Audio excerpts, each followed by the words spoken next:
Hai sahabat semuanya, bagaimana tahun 2020 sudah tercapai semua goalnya atau ada beberapa goal yang belum tercapai atau tidak ada sama sekali goal yang tercapai gitu. Hidupnya flat-flat saja. So, kita bahas ya untuk masalah goal ini secara psikologis, secara kinerja pikiran kita agar kita bisa lebih memaksimalkan potensi pikiran kita dalam sumbangsihnya mencapai goal kita. Begini, saya pernah membaca buku tentang terobsesi atau Anda menjadi rata-rata. Jadi buku ini ngomongin tentang kalau Anda tidak terobsesi, maka Anda akan jadi orang yang rata-rata. Kalau Anda lihat orang-orang yang sukses, orang-orang yang berhasil dalam bidangnya, ya tidak hanya finansial saja ya, tapi juga dalam kebugaran, dalam seni dan seterusnya. Mereka adalah orang-orang yang obses, benar nggak?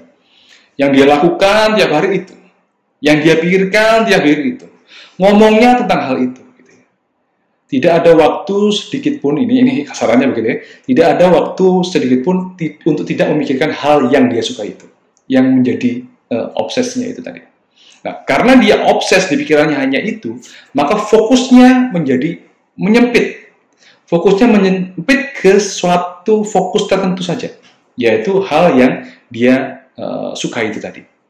Kalau Anda datang ke kafe-kafe yang high class begitu ya, ada orang-orang di situ bekerja, dia ngomongnya tentang bisnis, percakapannya tentang bisnis gitu ya, tentang uang, tentang saham, tentang potensi bisnis dan seterusnya.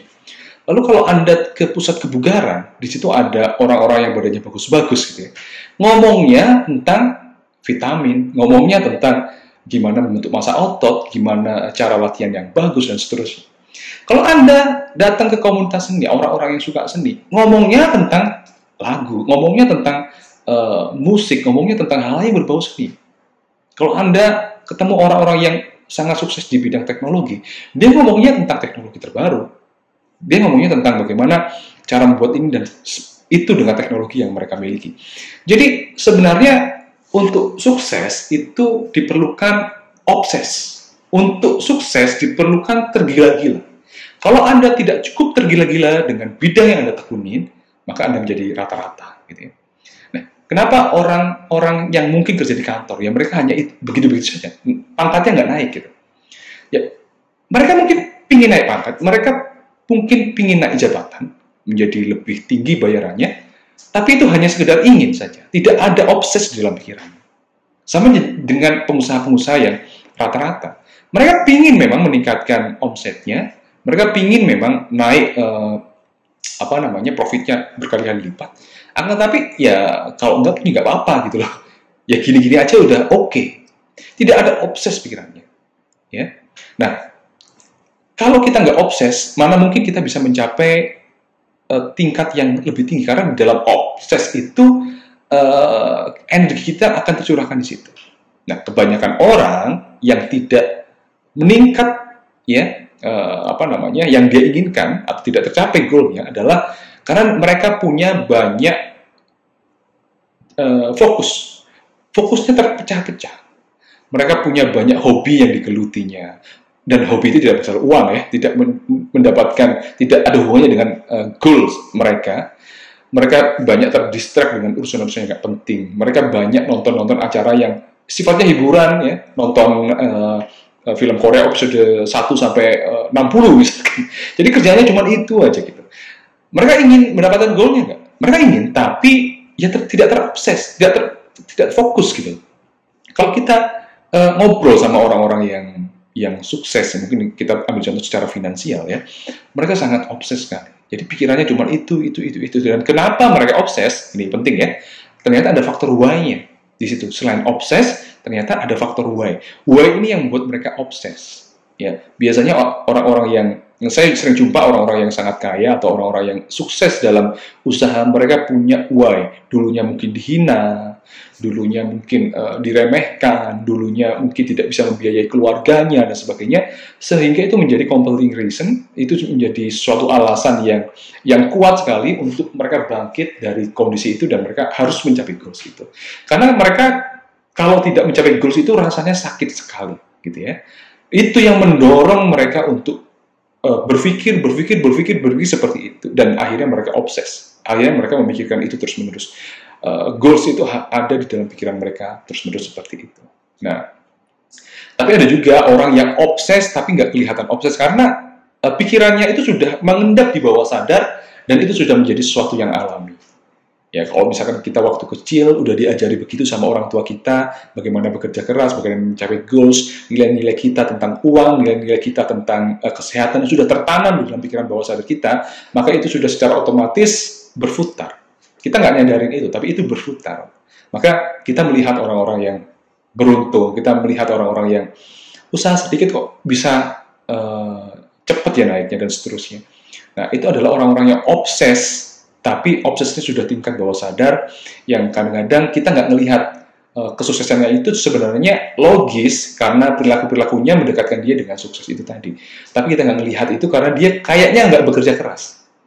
Tapi sebenarnya dia melakukan hal-hal yang diperlukan, dan itu pun intens gitu loh.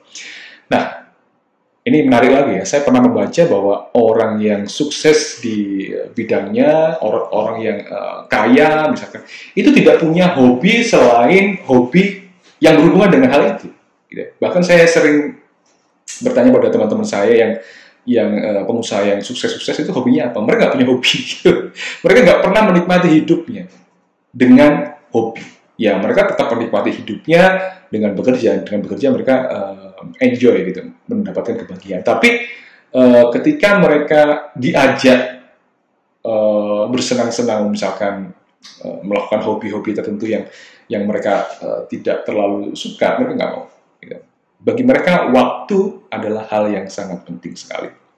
So, kadang-kadang kita perlu berpikir ya, apakah selama ini kita sudah obses dengan apa yang mendekatkan kita pada tujuan, ataukah kadang-kadang kita masih terdistract oleh sesuatu yang nggak penting, sehingga pikiran kita terpecah-pecah. Gitu ya.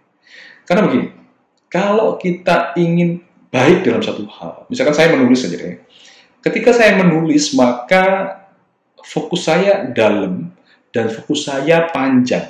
Nggak bisa kalau saya nulis itu ada distraksi-distraksi, meskipun itu kecil, saya nggak bisa. Karena itu akan membuat yang tadinya ide itu sudah muncul, itu hilang lagi dan muncul dari awal lagi, gitu loh. Jadi nggak berkembang ide. Ya. Tapi kalau waktu saya itu luang dan tidak ada distraksi-distraksi di situ, maka ide yang kecil ini semakin lama semakin numbuh, semakin lama semakin numbuh, semakin lama semakin numbuh. Dan itu sangat baik sekali ketika kita bekerja. Sama dengan hal-hal yang lain ya, ketika kita memulai bisnis misalkan, maka kita nggak boleh terdistract di situ. Kita harus benar-benar kita harus benar-benar punya waktu untuk mendevelop ya ide kita, action kita, ya, yang kemarin kerjaannya apa, sekarang apa, besoknya apa, dan seterusnya. Itu harus ada kontinuitas seperti itu. Sehingga dari kecil menjadi bertumbuh seperti itu. Tapi kalau ada terdistraksi seperti itu, maka yang tadinya mau numbuh hilang lagi, mulai dari awal lagi dan seterusnya, akhirnya nggak berkembang. Nah, yuk kita tanyakan sama diri kita sendiri dan jawab di kolom komen ya. Apakah Anda sudah terobses dengan hal-hal yang membuat Anda berhasil, atau saat ini masih belum?